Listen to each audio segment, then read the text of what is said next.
Bonjour à tous et bienvenue dans cette nouvelle vidéo review. Et aujourd'hui je vous présente la réplique longue de chez Rossi, le 1911 Red Wings.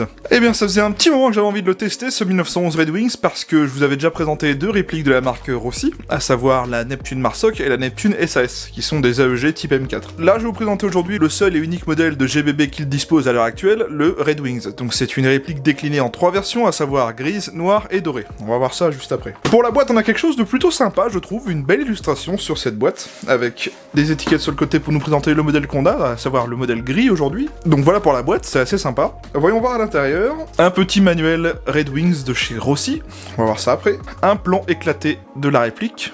Parfait. Alors, pour commencer, on trouvera une pochette avec des joints. Je pense que c'est pour les chargeurs, parce que ces chargeurs, on va voir ça après, ils comportent des chargeurs avec goupilles. Ici, on a un joint pop, alors chose assez intéressante, parce que dans les différentes vidéos que j'ai vues sur internet, tout le monde n'avait pas ce joint. Alors, est-ce que c'est Airsoft Entrepôt qui l'a rajouté ou pas? Je ne sais pas. Une clé Allen et un arrêtoir de glissière de rechange. Ok. Ici, un nozzle de rechange. Et ici, nous avons un guide ressort avec un ressort pour pouvoir mettre la réplique au CO2, parce que cette réplique est compatible CO2. Donc, on a quand même beaucoup de contenu dans cette boîte, ce qui n'est quand même pas rien. Bien évidemment, on aura le chargeur de la réplique, donc c'est un chargeur long de 34 billes en métal. Là, on a un ressort de rechange pour le CO2. Bien sûr, on a la réplique du 1911 Red Wings. Et voici donc tout ce qu'on a dans la boîte. Et voici donc la réplique du jour, le 1911 Red Wings en version gris, de chez Rossi. Une réplique de 1911 plutôt sympa, un petit peu ajourée, un petit peu travaillée. Et bon, on va voir ça tout de suite. Mais avant, on va commencer l'historique de l'arme. Le M1911, aussi appelé Automatic Colt Pistol ou Colt 45, est un pistolet semi-automatique à platine simple action, avec un chargement par court-recul du canon. Il a été le pistolet des forces armées des États-Unis pendant 74 ans, de 1911 à 1985. Les modèles civils et la plupart des modèles livrés aux forces armées américaines étaient fabriqués par la Colt Patton Firearms Manufacturing Company à Hartford, dans le Connecticut. Le 1911 est l'une des rares armes à avoir été utilisée massivement lors des deux guerres mondiales. La marque Rossi est assez discrète pour le moment en airsoft, fabricant d'armes à feu depuis 1889 d'une très grande qualité. Amadeo Rossi, armurier italien, exporte maintenant son style et sa marque pour les répliques d'airsoft et notamment les pistolets GBB et les répliques AEG. Cette version de 1911 Red Wings gaz, sous licence de l'armurier italien Rossi, fonctionne au gaz et est compatible CO2. Il se caractérise en externe par un filetage de 14 mm CCW, un numéro de série unique, un chargeur long de 34 coups et en interne avec un canon de 6,03 mm. Une réplique novatrice et polyvalente, revisitée par Rossi, qui saura se trouver une place sur les terrains. Voilà donc pour l'arme et la réplique.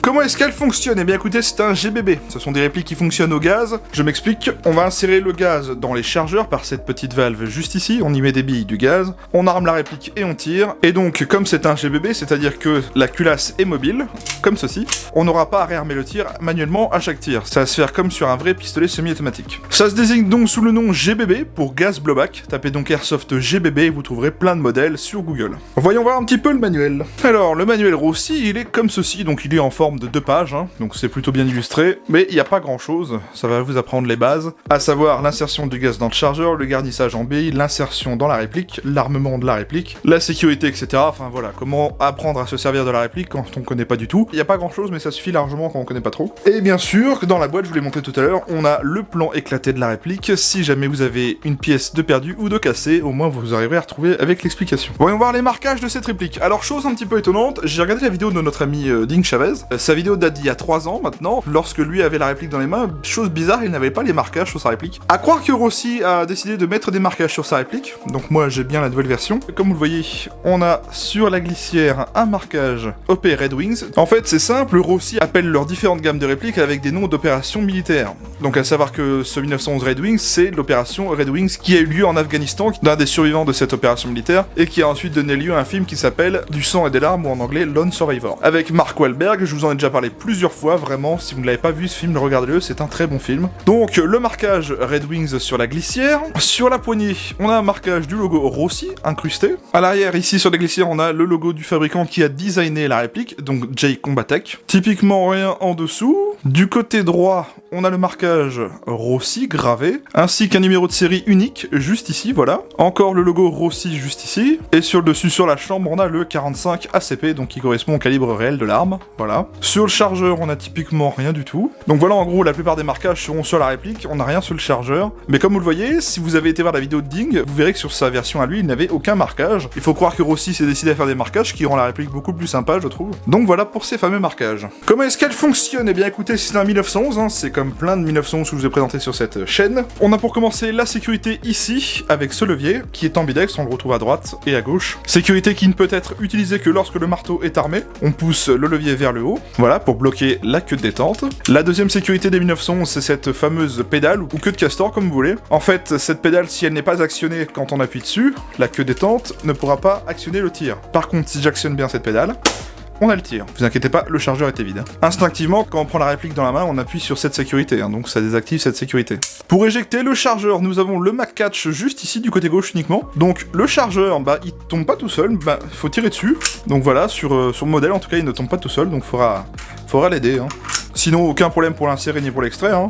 Ça ne résiste pas, mais il tombera pas tout seul. Donc ça peut être intéressant pour ceux qui veulent pas les faire tomber. On a ici une attache dragon en métal pour y attacher une dragon, hein, tout simplement. Lorsque la réplique aura tiré sa dernière bille, nous retrouverons la glissière bloquée en arrière comme ceci. On enlève le chargeur vide, on en remet un plein et on utilise l'arrêteur de glissière qui est ici.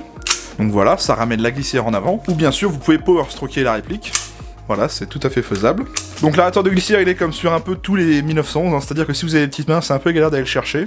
Au niveau des organes de visée, on a un petit peu comme sur les 1911 MU, c'est-à-dire un peu retravaillé, donc ça donne quelque chose comme ceci. Donc 2 crans de mire alignés avec un guidon à l'avant. Par contre, comme vous voyez, il n'y a pas de point blanc sur le cran de mire et le guidon, donc voilà, ça s'aligne comme ceci. On a sur cette réplique un rail Picatinny pour aller y mettre différents accessoires, hein, un laser, une lampe, ce que vous voulez. Donc ça c'est bien pour l'accessoirisation. Et bien sûr, vous avez un filetage d'origine de 14 mm CCW. On peut retirer ce fameux adaptateur. Voilà ce que ça donne avec l'adaptateur retiré. Donc voilà, ça vous donne accès à un pas de vis 14 mm CCW juste ici. Et voilà donc pour les contrôles standards de la réplique. Hein. Donc vous voyez, ça reste un 1911, tout ce qu'il y a de plus classique. Hein. Un petit 1911 moderne si vous préférez. Alors, au niveau démontage et entretien, ça va se faire comme sur tous les 1911. Au niveau de l'arrêteur de glissière, vous voyez qu'on a ici le cran d'arrêteur de glissière et ici une petite demi-lune. On va aller aligner la demi-lune avec l'arrêteur de glissière comme ceci. De l'autre côté, on va appuyer sur ce teuteux ici et on va tirer l'arrêteur de glissière. On le sort, on le perd pas. Ensuite, on tire la glissière vers l'avant et vous aurez démonté la réplique en deux comme ceci. Voilà. Donc là, on a la partie frame qui est très légère au passage, hein, parce que la plupart de la réplique est en aluminium et ça se ressent parce qu'on dirait qu'on n'a rien dans la main. Et ici, la partie glissière.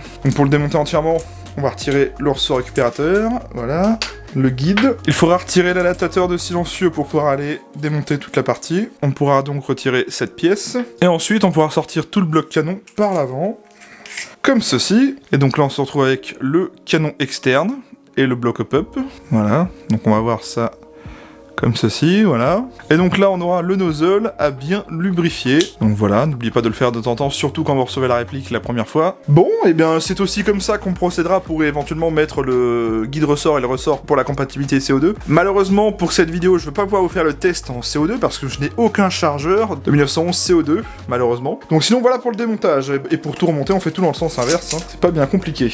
Démontage très simple, comme sur tous les types 1911, il n'y a rien de bien compliqué. Le réglage hop-up, ça va se faire glisser démonter. Et donc nous aurons la molette de réglage du hop-up juste ici, donc comme sur les 1911 Marui. Hein. Comment vous dire, c'est comme sur tous les 1911 de type Marui Kajiworks, hein, le réglage hop-up se fait là, obligatoirement glissière ouverte. Alors oui, c'est un peu chiant d'aller régler son hop-up, parce qu'il faut démonter à chaque fois, mais à ce jour, hein, je le dis à chaque fois, on n'a pas encore trouvé de système pour aller régler le hop-up différemment, donc c'est comme sur un 1911 Marui, un Kajiworks, comme vous voulez. Donc voilà, le réglage hop-up se fait glissière ouverte juste ici. Petit point sur les chargeurs, comme je vous le disais tout de suite, c'est que les chargeurs sont compatibles avec les chargeurs de Tokyo Marui et aussi les chargeurs de Kajiworks parce que cette réplique est construite sur base Tokyo Marui. Donc l'avantage c'est qu'on peut utiliser des chargeurs Marui, on verra ça juste après, mais aussi des chargeurs 1911 de Kajiworks par exemple qui fonctionnent au CO2. C'est pour ça que le kit CO2 est inclus dedans, mais la réplique est vendue avec un chargeur à gaz. Malheureusement pour vous, je n'ai pas de chargeur CO2 Kajiworks, je ne pourrais pas faire le test au CO2, mais l'antre du Dingo l'a fait dans sa vidéo si ça vous intéresse. D'ailleurs je vous mettrai le lien de la vidéo de Dingo, ça peut toujours être intéressant d'avoir un autre avis. Écoutez, ce qu'on va faire c'est qu'on va y mettre un petit peu de gaz, voir comment il se comporte au test de tir à vide, hein, puis on va voir ce que ça donne. Pas de billes dans le chargeur, on y va, je maintiens l'arrêteur de glissière. Bon, comme sur la plupart des 1911, on est directement au point dur, c'est-à-dire que là, j'ai armé la réplique, et là, si j'appuie, on a le tir. Voilà, ouh, le kick est vraiment très sympa.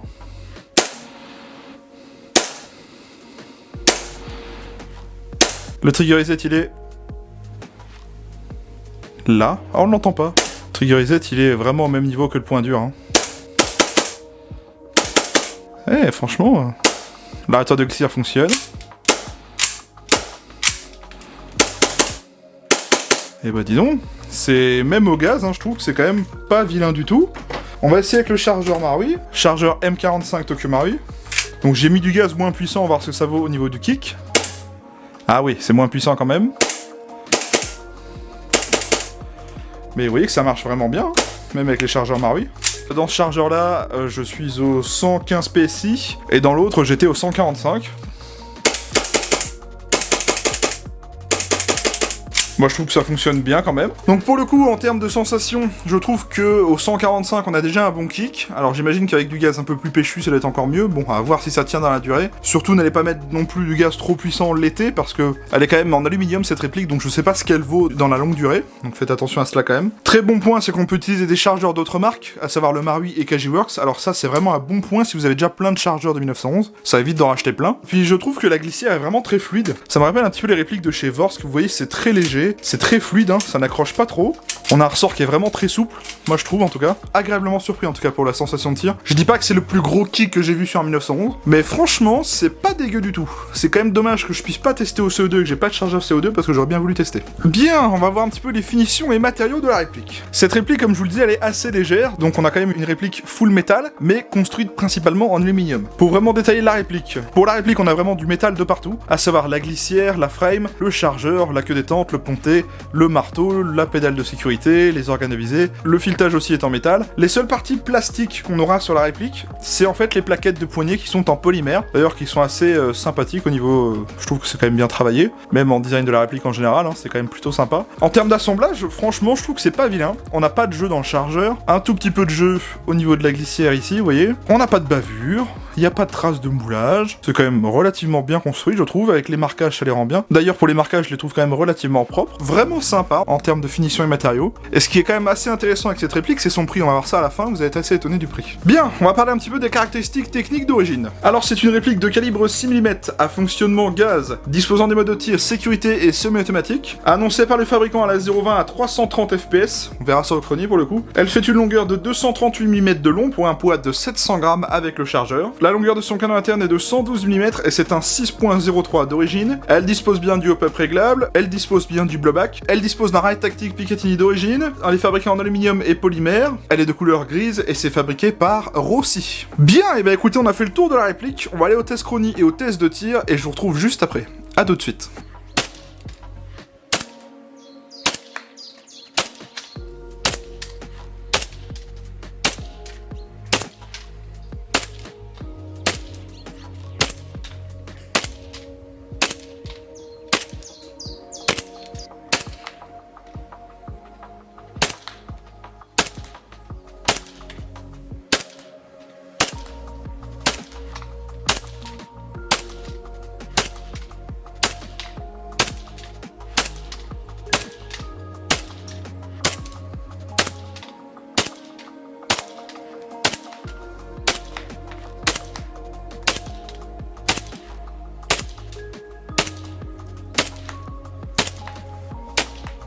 Test de tir du Rossi Red Wings.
Je ressors donc du test de tir, alors que vous dire sur cette réplique? J'ai été assez convaincu par cette réplique. Autant j'avais déjà testé les deux AEG de chez Rossi qui m'avaient vraiment beaucoup plu, d'ailleurs je vous invite vraiment à aller voir ces deux vidéos, je vous les mettrai en description aussi. Pour moi, les GBB Rossi, c'est convaincant, parce que pour avoir testé, j'en suis assez content. On a quand même un hop-up d'origine qui nous permet de toucher à 30 mètres, alors c'est pas aussi flagrant qu'un Tokyo Marui par exemple. Franchement, pour une réplique de ce budget-là, franchement je trouve ça très remarquable, c'est une bonne petite réplique. D'ailleurs la plupart des gens qui avaient mis un avis sur les sites où je l'ai vu à vendre en étaient assez contents de cette réplique. Donc c'est quand même une très bonne surprise de la part de Rossi, parce que autant les AEG m'avaient convaincu, mais autant le GBB m'a convaincu aussi. Franchement pour les joueurs qui n'ont pas un très gros budget et qui aiment les 1911 un petit peu originaux, là la réplique est vraiment intéressante, parce que vous allez voir avec le prix après, c'est vraiment pas dégueu. Cette réplique, oui, elle est jouable en sortie de boîte, elle fonctionne plutôt bien. J'ai quand même noté que la réplique est assez gourmand en termes de gaz, hein. Après il faut dire qu'on a un chargeur long, donc on peut faire aisément son chargeur complet de 34 billes, donc c'est quand même pas mal avec une charge de gaz. Par contre on pourra pas faire un deuxième chargeur complet avec une seule charge. Mais déjà 34 billes avec une charge de gaz, je trouve ça déjà vraiment très bien,